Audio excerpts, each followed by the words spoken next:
I'm going to reveal a strategy that has made me massive returns in the market. Not a lot of people are talking about this one, and this is the best time to be talking about it as we're approaching 2025, 3.5 months away. And a lot of interesting things happen whenever you have a new year, you have a lot of rotation. A lot of things happen within institutional fund managers. You have a change in sentiment, you have a new sentiment, new year, new investments. A lot of things happen. And I was able to profit off of it many, many times. And I did not want to call it sector rotation, but this is the best name I found for it. But it's mainly that the stocks that underperform in a specific year, they tend to become the outperformers next year. And the outperformers, they tend to become the underperformers. For example, in 2021, the underperformers, we had a lot of the Dow stocks, but mainly a lot of the energy stocks. The energy stocks did well, but not as well as they should. I remember seeing stocks like oil was up and these stocks were going down. Like, it doesn't make sense. But you had a lot of excitement around the EV stocks. EV stocks were the best thing ever. Tesla, NIO, all these stocks, they were the outperformers. In 2022, these stocks were the worst performers of 2022, down 50, 60, 70%, and energy was the outperformer in 2022. Now, these stocks that underperformed in 2022, which is a lot of the EV stocks, and they were down 50, 60, 70%, after people loved them. They didn't want to own them in 2022. People did not want to own growth stocks. They were hating on Cassie Wood and all these things. Well, 2023 came in, and these stocks, they ended up turning around and becoming the outperformers among the big tech, which also underperformed in 2022, Nvidia, Google, Amazon, a lot of the AI stocks, which are now the AI stocks. And this is what happened. But in 2023, you also had the underperformers, which were a lot of the dividend stocks. But 2024 right now, those dividend stocks are starting to shine. Like, even Verizon is up like 16%. You have ADC, the REITs, up 20% year to date. So these stocks are now outperforming after underperforming in 2023, and I have an amazing idea of 3 sectors that I'm invested in, so I have skin in the game. I'm going to share them with you and let you know why I believe these stocks or these sectors will likely be massive outperformers in 2025. Okay, now the first one is a lot of the retailers. And I just have to say that this is not a buy and hold forever strategy, because I know I'm going to get those people in the comments saying, yeah, but you should just buy and hold forever, forget about it. This strategy is not tax efficient and all that stuff. I made massive returns with this strategy and you don't have to follow along. But I'm just trying to explain. I do buy stocks and hold them forever, but I have a portion of my portfolio where I get in and out of stocks. And that's what I do to try to amplify my returns. And that's how I got the returns I got over the last 3 years. But in terms of the retailers are extremely hated in 2024. And there's this whole notion about value trap. Like, every time now a stock goes down, it's a value trap. If it's a low P, even Verizon, when it went down, I said it was a buy. Before it went up 16%, oh no, it's a value trap. Any stock with that's not exciting is now a value trap. And this is something I noticed. And I believe this has the potential to change in 2025. And I see stocks like Dollar General down 39%, Dollar Tree down 51%, Ulta Beauty, which I own, down 22%, Lululemon 47%, and even stocks like LVMH, they're down 15% year to date. And I'm seeing an opportunity. And now these stocks are going down that much, not just because they're facing some kind of a slowdown, but it's because the market doesn't like them. The reason why the market doesn't like them is because the market believes that we're going to have a massive recession that's going to come in 2025. And the market, in my opinion, is pricing it in those stocks. Now, people aren't buying them. Why? Oh, I'm not buying retail stocks because we're going to have a recession. Well, why do you think these stocks are going down? Because they're pricing in a recession. So when the recession happens, and maybe we've been already in a recession, I talked about it, but when that recession happens, do you really believe they're going to go even lower? I mean, do you think like Dollar General, which is down 51%, is going to go down another 25%?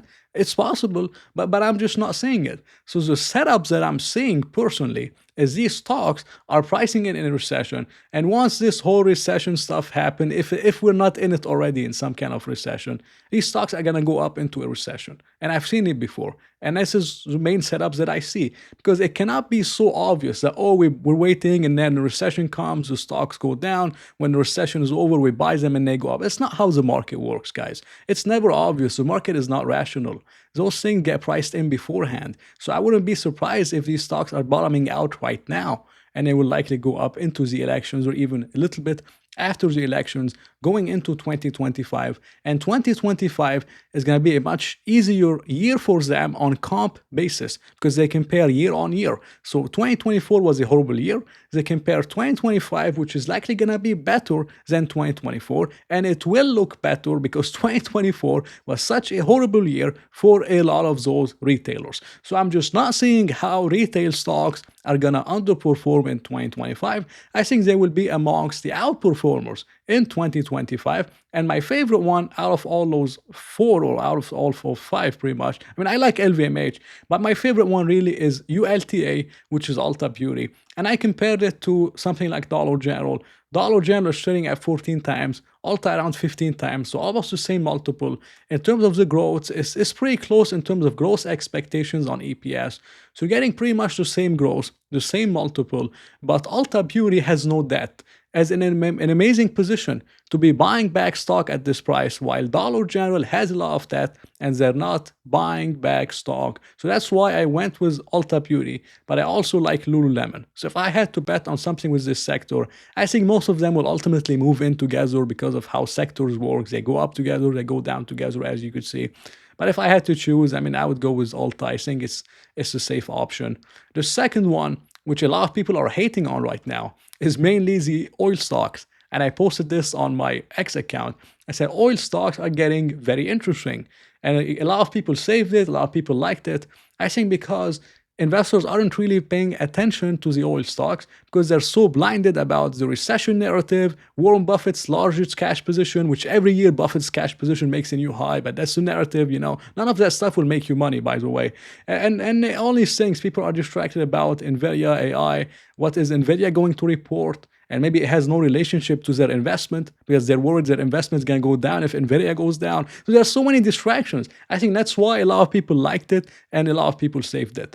And you have ExxonMobil down 8%, Oxy 14%, Chevron 5%, and Valero 11.6%. And it's mainly, of course, because the crude oil is going down, sitting at $69 per barrel. And the main reason, in my opinion, crude oil is going down is not because of supply and demand dynamics. This is another one that I believe is a misconception that a lot of people have. Because when I talked about oil on my X account, they told me, yeah, oil is going down because of the massive supply that's available. Nope. It does not trade on supply and demand. I know it sounds crazy. It does trade on supply and demand over the long term. But in the short term, oil, just like the market, it trades on expectations, it trades on feelings, it trades on emotions. That's why these markets aren't rational. That's why you could take advantage of a lot of mistakes like what's happening with the retailers. Not like, Dollar Tree shouldn't be down 51%. I'm just being honest. Maybe it deserves to be down, but not as much as 51%. But it's all about feelings and emotions. And it's the same thing with crude oil. Why did crude oil drop more than 70%? From 2008 to 2009, 70%. Supply hasn't increased 70%, and demand did not decline 70%, only declined 6.1%. You could look it up, I believe, 6.1 or 6.2%. So why did it go down 70%? Because investors overreacted from their emotions about being worried of the 2008 financial crisis. And this is why oil is going down right now, because they're worried about some kind of a recession and they are worried about some kind of an election outcome, which is the main reason why most people aren't buying the oil stocks. And I see it from the comments. They tell me, I'm not buying now. I'm going to wait for the elections, see what happens, and then I'm going to buy or make my decision.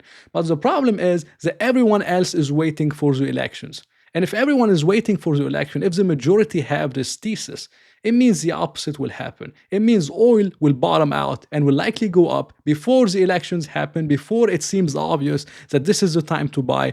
Stocks don't bottom when it's obvious. They bottom when it's not obvious. They bottom when enough uncertainty is priced in. I think we're getting pretty close to this level. I could be wrong, but I'm just telling you my thesis. I believe we're getting pretty close to this level. And I wouldn't be surprised if a lot of the oil stocks, they bottom out and they start going up even before the election actually happens. And that's what I believe. And the election outcome could, of course, affect oil in certain ways. Maybe in one way we have higher corporate taxes, which is bad for all companies. Maybe in another way we have some kind of tariffs, which is also bad for consumers. bad for a lot of companies, and it's just the way it is. But I think a lot of that uncertainty is priced in at $69, especially if you count inflation. I think that's very cheap. But you have Chevron trading almost at a 5% dividend yield, pretty close to a 10% free cash flow yield. They're doing buybacks and they have a 5% dividend. Very good company. Occidental, which Buffett owns, has a 12% free cash flow yield right now and is getting very interesting. It's down over 23% over the last year, and Buffett's buy was around 59.60, 59.60. He bought 56 up to $63. So between 56 and $63 is when Buffett was buying, and now Oxy is trading at $51 per share. So it's very interesting to me. You're buying it much lower than where Buffett used to be buying the stock at. And I do like Occidental very much, and I made a video on Occidental.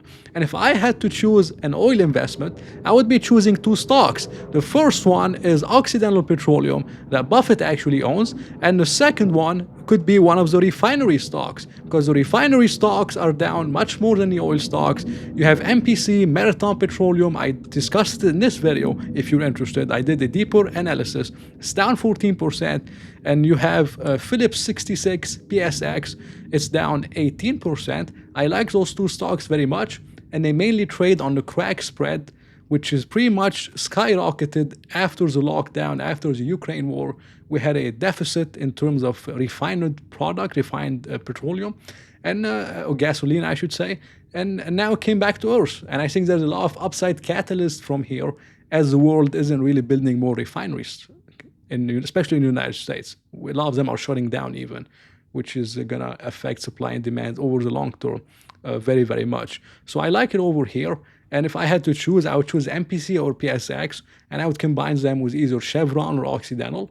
And if I'm betting on crude oil, those would be the two stocks I would be buying. Now, the last one, which is going to surprise a lot of you, is it's not mainly in the, I should say, I should call it caffeine bubble, but it's not mainly just in the energy drinks. Although if you look at the energy drinks, at the setup over here, you have Monster down 13%, Celsius down 43% on the year. Now, again, Monster is down because of some problems on demand. Also, they're buying back stocks and returning value to shareholders. Very amazing stuff that Monster is doing. And you have Celsius Holdings, which has a problem with Pepsi overstocked and all these things. I just don't see how 2025 is not a better year for those stocks than 2024. I really don't see it. But it's not much about, the energy stocks, or I should say the energy drink stocks, but it's more about the growth stocks in general. Growth stocks have also underperformed Russell 2000 and other growth stocks. They have underperformed this year, while a lot of the big tech stocks somewhat continued to shine. And I believe this has the potential to reverse with lower interest rates. Although you have Palantir, which has been a one-off and it's been doing amazingly well, most growth stocks haven't been doing so well. And my favorite growth stock that I own, and I discussed it when it was at $13, and I did buy the dip actually after this video. And I share what I do in my group. If you're interested, this is another link, But the Hims and Hers Health is my stock. And my cost basis is $687. And I averaged up at 11, and I averaged up again at 13, because I still have conviction in it. And this is a stock that was down 42% from all-time high. And I said it was one of the most undervalued stocks in the market. People loved it just a few months ago. Now they're assessing the risk. They're telling me, oh, GLP-1, what's going to happen with GLP-1? GLP-1 is only 4% of their revenues. The rest, 96% is growing 30-40% a year. Their subscribers are growing 50%. GLP-1 is nothing. It's nothing for the story, but people, that's what happens. When the stock is going up, they start saying, oh, it's 100x, they love it. But when it starts going down, they are down on their position, or they're losing gains, they get scared and they start looking for risks, why they should get out, why they shouldn't buy more, why they should sell it, instead of looking of why they should be buying the stock. And this is normally the best time to buy. And that's what I did. And averaged down at 13. It's so far up 18% over the last 5 days. And I know a lot of you are going to tell me, yeah, but maybe we're late to the party. If you ignore the chart, you focus on the fundamentals, you look at how cheap the stock is, and I explained it in my video, and you look at the upside with the stock, you're going to know. that you're nowhere close to being late to the party. And I think the party is only getting started with him and hers health, and we love the growth stocks that could do well alongside the crude oil stocks, which I'm invested in, alongside the retailers, which I told you I own Ulta Beauty, and I'm looking for another one. And this is all I have for this video. Not financial advice. If you enjoyed it, let me know. If you hated, let me know. Just let me know your opinion. Thank you for watching again, and I'll talk to you in another video.